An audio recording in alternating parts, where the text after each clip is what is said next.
Hi guys, hope everyone is doing good. Last 1 month मैं कुछ YouTube पे ज़्यादा कुछ खास एक्टिव नहीं रह पाया। द रीज़न वाज मैं वेकेशंस पे था और काफ़ी बिजी वेकेशंस थी इस बार। काफ़ी ट्रैवल भी था और काफ़ी एक्साइटमेंट था क्योंकि इस बार की वेकेशंस थोड़ी सी स्पेशल थी। वैसे तो वेकेशंस या हॉलीडे या ट्रैवल हम ज़्यादातर सोलो ही कर लेते हैं, but this time it was different. क्यों डिफरेंट है वो भी आज के वीडियो में बात करेंगे। तो ट्रैवल हम सब करते हैं और सब लोग ट्रैवल अकेले करते हैं या अपने पार्टनर के साथ करते हैं या दोस्तों के साथ करते हैं। बेसिकली एक जो यंगस्टर्स का ग्रुप है या यंग यूथ होता है जो कि 40 के आसपास एज होती है या 40 के अंदर की एज होती है। बट इस बार थोड़ा सा प्लान मेरा अलग था। तो वैसे तो मैंने इस एक महीने में 3 कंट्रीज़ कवर किए हैं। तो स्टार्ट किया था मैंने यूके से, लंदन से, और वो मेरा सोलो ट्रिप था। बट उसके बाद की बाकी की 2 कंट्रीज़ जो मैंने कवर की थी वो साउथ एशिया की पॉपुलर डेस्टिनेशंस हैं, एक मलेशिया और दूसरी थाईलैंड। तो डिफरेंट क्या था वो ये बात बताता हूँ। जो कि मेरे पेरेंट्स हैं उनको मैं इस बार साथ लेके गया था। एक अलग एक्सपीरियंस था उनके लिए क्योंकि वो फर्स्ट टाइम फॉरेन ट्रिप पे थे, और मेरे लिए भी एक अलग एक्सपीरियंस था क्योंकि मैं उनके साथ फर्स्ट टाइम फॉरेन ट्रिप पे गया था। तो ये पूरी प्लानिंग काफ़ी 3-4 महीने 5 महीने लगे थे आइटनरी बनाने में, प्लानिंग करने में। तो इम्पॉर्टेंट थिंग जो आज मैं शेयर करूँगा आपसे वो ये है कि जब आप अपने पेरेंट्स को अगर कहीं भी ट्रैवल के लिए ले जा रहे हैं, इरिस्पेक्टिव ऑफ चाहे वो फॉरेन ट्रैवल हो चाहे डोमेस्टिक हो, तो कुछ चीज़ें जो ध्यान में रखें उस उससे आपकी ट्रैवल जर्नी जो है या वेकेशंस जो हैं वो थोड़े से अच्छे और स्मूथ हो जाएंगे। तो मैं उन्हीं पॉइंट्स पे आज आपसे थोड़ा सा बात करना चाहता हूँ और वो शेयर करना चाहता हूँ। तो लेट्स स्टार्ट। पेरेंट्स को लेके जा रहे हैं फर्स्ट टाइम, तो एक चीज़ ध्यान रखिए कि आप कौन सी डेस्टिनेशन चूज़ कर रहे हैं। ठीक है, मेरा मानना ऐसा है कि आप पास की कंट्री हमेशा पहले सेलेक्ट करें और जो ज़्यादा इंडिया से दूर ना हो, ताकि आपका ट्रैवल टाइम थोड़ा सा कम रहे। पेरेंट्स की age I can estimate would be around 60+, अगर आप देख रहे हो तो उस लिहाज से, क्योंकि वो एक बॉडी जो है उस टाइम पे इतनी एक्टिव या इतनी फास्ट नहीं होगी जितनी इस टाइम पे हमारी 30s और 40s या लेट 40s में हम जितना एक्टिव हो सकते हैं। तो जो भी मैं आपसे शेयर करूँगा वो एक ओवरऑल पर्सपेक्टिव में बात करूँगा, जिसमें कि मैं ये नहीं सजेस्ट करूँगा कि आप फर्स्ट डेस्टिनेशन ही अपनी 9 या 10 घंटे की फ़्लाइट करें या बहुत दूर की फ़्लाइट करें, क्योंकि वो उनके लिए बहुत टायरिंग हो सकता है। तो आप पास की कोई कंट्री देख लीजिए। काफ़ी कंट्रीज़ हैं इंडिया के पास में जो काफ़ी अच्छी हैं, घूमने के लिए जा सकते हैं। थाईलैंड है, मलेशिया है, ये दोनों कंट्रीज़ मैंने सेलेक्ट की थी। तो आप अपनी तरह से कोई और भी कंट्रीज़ देख सकते हैं, सिंगापुर देख सकते हैं, श्रीलंका देख सकते हैं, मालदीव्स है, दुबई है और मिडिल ईस्ट है। तो कोई ऐसा सेट डिफाइंड पैटर्न नहीं है। आपकी एनर्जी लेवल्स कितनी अच्छी हैं, पेरेंट्स कितना अच्छा चल सकते हैं, उनकी कंडीशंस कैसी हैं हेल्थ को लेके, वो सब आप देख के फिर एक अच्छी डेस्टिनेशन आप चूज़ कर सकते हैं। बट मेरा सजेशन यही है कि आप 4 घंटे की फ़्लाइट तक रखिए या मैक्सिमम 5 घंटे की फ़्लाइट हो, इससे ज़्यादा ना हो। ठीक है। दूसरा, जब भी आप डेस्टिनेशन सेलेक्ट करें उसके बाद अपने पेरेंट्स का एक हेल्थ चेकअप ज़रूर करवा लें, जो कि आप एक कोई भी ऑनलाइन हेल्थ चेकअप बुक कर सकते हैं या कोई भी हॉस्पिटल जाके अपना पेरेंट्स का हेल्थ चेकअप बुक करा सकते हैं। उससे आपको ये पता चल जाएगा कि उनकी हेल्थ कंडीशन क्या है, उनका शुगर, ब्लड प्रेशर या कोई भी और कोई बीमारी या कोई भी ऐसी डिजीज़ या कोई एलिमेंट तो नहीं है जिससे कि उनको प्रॉब्लम होगी ट्रैवल पे, या हाई ऑल्टीट्यूड पे जब फ्लाइट होगी तो उनको प्रॉब्लम होगी। ठीक है। इसके बाद आप अपना वीज़ा रिक्वायरमेंट्स ज़रूर पढ़ लें, देख लें। काफ़ी फ्रेंडली कंट्रीज़ हैं अभी इस टाइम पे जो इंडिया के आसपास हैं, जिसमें वीज़ा ऑन अराइवल मिल जाता है।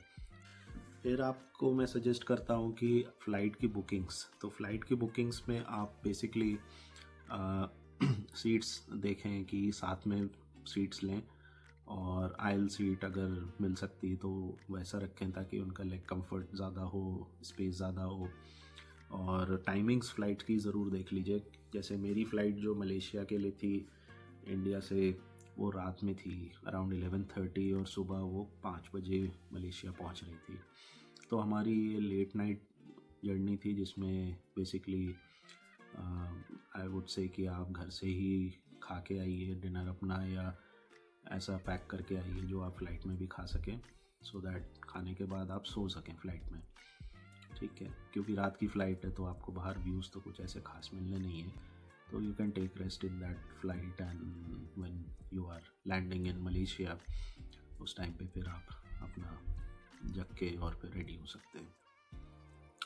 अपार्ट फ्रॉम दैट फ़्लाइट की जो बैगेज अलाउंस होती है वो आप ज़रूर देखिए, क्योंकि कई फ़्लाइट्स जो हैं एयर एशिया की या इंडिगो की या और कोई एयरलाइंस की, उसमें कई बार वो सिर्फ कैबिन बैगेज ही इंक्लूड होता है, चेक इन बैग नहीं होता है। तो उसके लिए आपको एक एक्सेस बैगेज अगर ख़रीदना है तो वो आप देख सकते हैं।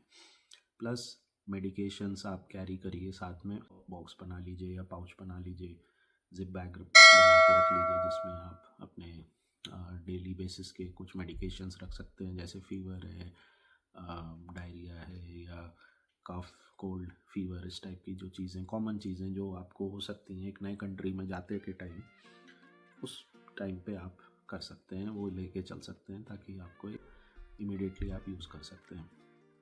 क्योंकि नए कंट्री में जा रहे हैं आप, आपको नहीं पता कि वहाँ का क्लाइमेट आपको कैसा लगेगा, कैसा सूट करेगा, और आप उससे कितना कोप अप कर सकते हैं।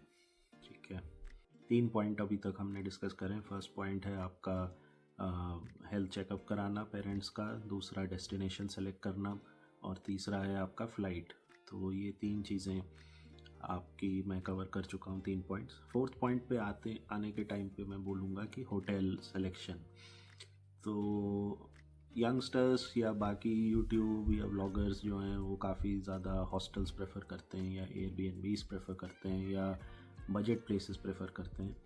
बट आई वुड से कि पेरेंट्स के साथ जाने के टाइम पे आप थोड़ा सा अपना बजट बढ़ा लीजिए और एक अच्छे होटल में रुकिए, क्योंकि उनके लिए एक नया एक्सपीरियंस होगा और उस एक्सपीरियंस को वो पूरी तरह से एंजॉय करें। तो एक अच्छे होटल को आप ज़रूर बुक करिए। मैंने अपना होटल शांग्रीला बुक किया था कोलालमपुर जाने के लिए, और वो सिटी सेंटर में था एकदम।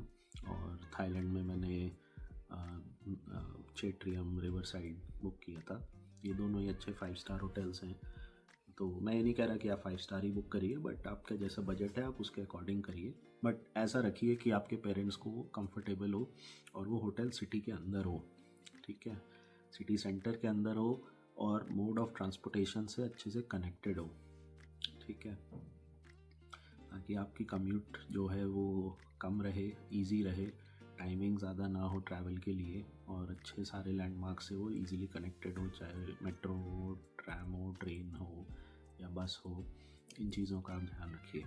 ठीक है, होटल में भी मैं रेकमेंड करूँगा कि आप ऐसा रूम बुक करिए जो अवे फ्रॉम एलिवेटर्स हो, ताकि शोर कम हो और आपकी स्लीप क्वालिटी जो हो वो अच्छी हो आपके पेरेंट्स की एवरी डे। उसके बाद आई वुड से कि आप अपनी फाइनेंशियल्स देखिए, करेंसी देखिए कि वहाँ पे लोकल करेंसी क्या है, और आपको एक लमसम छोटा सा अमाउंट लोकल करेंसी कैरी कर लेना चाहिए। प्लस आप अपने क्रेडिट कार्ड को ज़रूर देखिएगा, क्योंकि उसमें इंटरनेशनल लिमिट एक्टिवेट होनी चाहिए। या आपका क्रेडिट कार्ड नहीं है तो आपका जो एटीएम कार्ड है वो भी आप देख सकते हैं, उसमें इंटरनेशनल लिमिट जो है, इंटरनेशनल ट्रांजैक्शन की जो लिमिट होती है, या वो ऑप्शन एक्टिवेटेड होना चाहिए। अगर नहीं है तो वो प्लीज़ आप एक्टिवेट कर लीजिए ताकि वो कार्ड आपका बाहर भी चलेगा। ठीक है,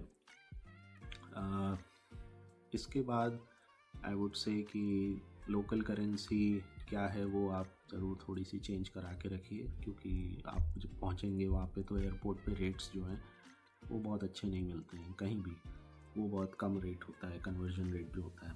तो आई वुड रेकमेंड कि आप अपने घर से ही करा के या घर के पास में से ही कहीं से करा के फॉरेक्स करा के अपने पास रख के चलें। इसके बाद आई वुड रेकमेंड कि प्लेसेस ऑफ इंटरेस्ट क्या हैं, साइट सीइंग एरियाज़ क्या हैं, आप उसको थोड़ा सा एक लिस्ट बनाइए। और इस पॉइंट पर मैं बोलूँगा कि आप अपने पेरेंट्स के साथ ये चीज़ें पूरी शेयर करिए कि आप क्या क्या प्लेसेस ऑफ इंटरेस्ट देखना चाहते हैं या क्या क्या प्लेसेस ऑफ इंटरेस्ट उनको पसंद हैं, वो बताएं। और उसके बाद आप एक ड्राफ्ट बना लीजिए या एक्सेल शीट बना लीजिए, एक्सेल फाइल बना लीजिए लैपटॉप में या फ़ोन में, जिसमें कि जो कॉमन प्लेसेस ऑफ इंटरेस्ट हैं या must do places of interest हैं वो सब आप कवर करिए। और प्लेसेस ऑफ इंटरेस्ट में भी इतने मत करिए कि आपको सब कुछ कवर करना है, जो कि मैं थोड़ा सा उसमें मैंने गलती करी थी इस बार। मैंने जो लिस्ट बनाई थी उसमें मैं बहुत चीज़ें कवर करना चाहता था, बट आप जितनी स्पीड से चल सकते हैं और एक्टिव रह सकते हैं उतना स्पीड और पेस आपके पेरेंट्स शायद ना चल पाए। तो ये ध्यान रख के आप अपना जो भी प्लेसेस ऑफ इंटरेस्ट हैं, पॉइंट्स ऑफ इंटरेस्ट हैं, वो सब आप अपने बना के रखिए, ठीक है। और पेरेंट्स के साथ अपनी आइटनरी प्लीज़ ऑलवेज़ हमेशा शेयर करिए, ताकि उनको एक आइडिया रहे कि उनको क्या क्या डे 1 पे देखना है, डे 2 पे, डे 3 और डे 4 डे 5 इस टाइप से क्या क्या हर दिन उनका प्लान होगा, सो वो देख सकते हैं। ऑल्सो आई वुड से कि आप अपना डे जो भी स्टार्ट करें वेकेशन पे, वो अच्छे से पहले ब्रेकफास्ट कर लें सुबह और पूरा शावर लेके उसके बाद आप निकलिए, क्योंकि आपका बाकी का दिन जो है मैक्सिमम पार्ट वो बाहर ही स्पेंड होना है। तो उसके बाद जब आप शाम को होटल वापस आएंगे तो आप ऑलरेडी टायर्ड होंगे, आप चाहेंगे बस एक डिनर करें हल्का सा या लाइट डिनर कर लें और फिर आप सो जाएं। So I would say that this is one way of doing your itinerary while you are on a foreign country. दूसरा मैं कह सकता हूँ कि आप सुबह जल्दी उठिए और लाइट ब्रेकफास्ट खा लीजिए या फ्रूट्स खा लीजिए और आप साइट सीइंग वगैरह के लिए चले जाइए। 12 बजे के आसपास आप वापस होटल आ जाइए। आप लंच होटल में कर सकते हैं या बाहर भी कर सकते हैं, और लंच करके आप एक रेस्ट लीजिए 3 या 4 या 5 बजे तक का, 3-4 घंटे का आप रेस्ट कर लीजिए। उसके बाद जब शाम होती है 5 से 6 के बीच में, जब सनसेट शुरू होता है, उस टाइम पे फिर आप फिर से रेडी होके और बाद में नाइट लाइफ या नाइट साइट सीइंग के लिए आप सिटी में जा सकते हैं।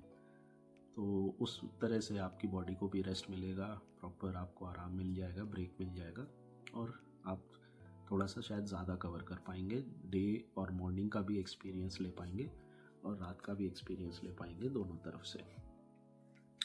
इसके बाद मैंने कुछ पॉइंट्स और लिखे हैं, let me go through it.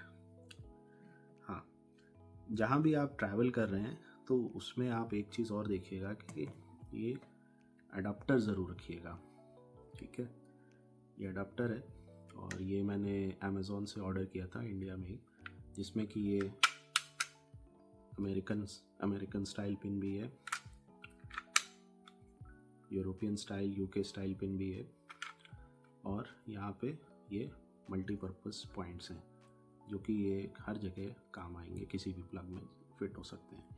और यहाँ पे ये डेटा केबल के लिए है, जिससे कि आप अपना फ़ोन चार्ज कर सकते हैं अगर आपके पास सिर्फ केबल है, ठीक है। तो आई would recommend you can buy it.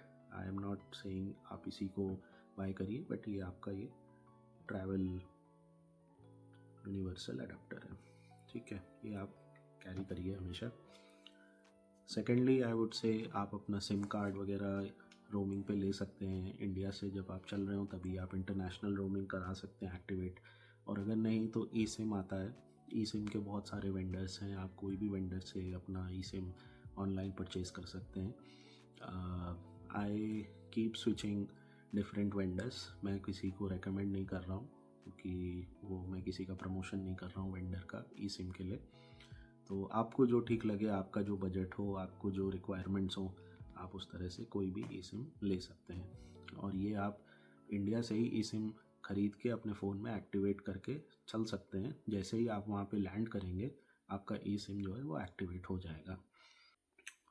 Plus उसके बाद आई वुड से कि आप कुछ एक छोटी मोटी फ्रेजेस और छोटे सेंटेंसेस या 2-4 वर्ड या सिंपल वर्ड्स जो थैंक यू, गुड मॉर्निंग या आई नीड वाटर या फूड इस टाइप का है, या टैक्सी, इस टाइप की जो चीज़ें आपको चाहिए, वो आप थोड़ा सा गूगल करिए और थोड़ा सा अंडरस्टैंड करिए।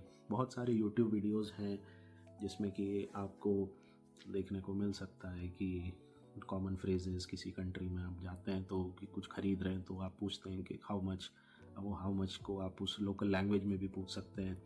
तो ये सब छोटी चीज़ें हैं जो आप अगर सीख के थोड़ा सा जाएंगे या थोड़ा सा इसको रिसर्च करके जाएंगे तो आपके लिए बहुत इजी हो जाएगा। तो लोगों से चलते फिरते बात करना है, पूछना है कि किस डायरेक्शन में जाना है या कहाँ से मेट्रो मिलेगी, इस टाइप का छोटा मोटा आप कुछ भी वर्ड्स फ्रेजेस आप यूज़ करेंगे तो लोकल्स को भी अच्छा लगता है और वो आपकी ज़्यादा शायद हेल्प करने के लिए रेडी हो जाते हैं।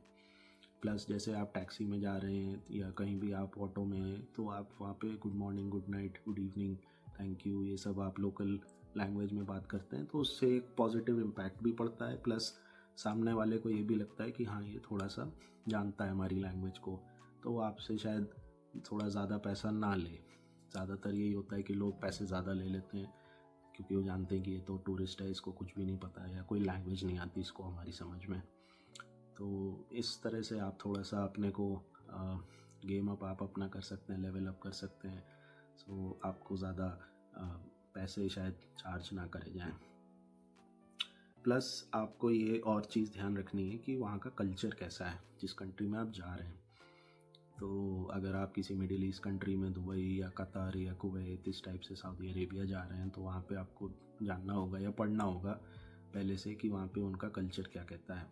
ठीक है, वहाँ पे वुमेन और मेन के बीच में कैसे रहते हैं या कैसे बात करते हैं वो आपको देखना होगा। आप अगर एशियन कंट्रीज साइड जा रहे हैं तो वहाँ पे आपको कैसे बिहेव करना है पब्लिक में। कई जगह पे आप सिगरेट नहीं पी सकते पब्लिक में, बहुत फ़ाइन है। कहीं पे आप च्युइंगम नहीं चबा सकते या आप कहीं कुछ खा नहीं सकते। तो ये सब चीज़ों का आपको ध्यान रखना पड़ेगा। थोड़ा सा आपको लोकल रूल्स एंड लॉज आपको देखना पड़ेगा या समझना पड़ेगा।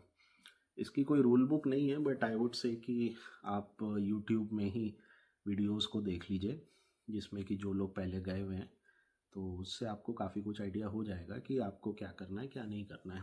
ठीक है। हाँ, लास्ट पॉइंट जो है वो ये है कि आपको जो ट्रिप करनी है वो ऐसे करनी है कि आपके पेरेंट्स एंजॉय करें। तो उनकी हेल्थ और वेलबींग को ध्यान में रखते हुए आपको पूरा ट्रिप अपना चलाना है।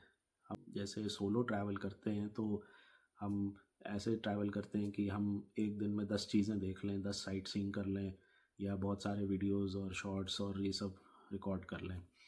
पेरेंट्स के साथ आपको थोड़ा सा बैलेंस करना पड़ेगा। ये इम्पॉर्टेंट नहीं है कि आप 10 चीज़ वहाँ से देख के आएँ, बट ये इम्पॉर्टेंट है कि आपने 5 चीज़ें विज़िट करी और वो 5 बहुत यूनिक और मेमोरेबल रही हैं। तो मेमोरीज़ बनाना आपका मेन पर्पज़ है पेरेंट्स के साथ, ना कि वहाँ की हर चीज़ को एक्सप्लोर कर लेना। तो इस चीज़ का बिल्कुल आप ध्यान रखिए क्योंकि एज फैक्टर है उनके साथ। और बाकी आई वुड से कि खाने को भी चीज़ें हैं जो हम लोग शायद सब कुछ खा लेते हैं या हम लोग के लिए सब कुछ ईज़ी होता है खाना, तो वैसा शायद पेरेंट्स के साथ ना हो क्योंकि उन्होंने काफ़ी एक बड़ी लाइफ का टाइम जो है वो इंडियन फूड ही खाया है। तो उनको शायद उतना कंफर्टेबल ना लगे बाहर का खाना इमिडिएटली। तो थोड़ा सी ये चीज़ों का भी आप ध्यान रख के अपना ट्रैवल प्लान करिए। लास्ट में मैं यही कहूँगा कि जो बुलेट पॉइंट्स मैंने शेयर करे थे, फर्स्ट है कि आप अपना हेल्थ चेकअप कराइए, होटल स्टे और फ्लाइट ड्यूरेशंस देखिए, currency, charger, common rules and regulations, वहाँ के कॉमन लॉज क्या हैं वो पढ़ लीजिए या थोड़ा सा ध्यान रखिए उन चीज़ों का।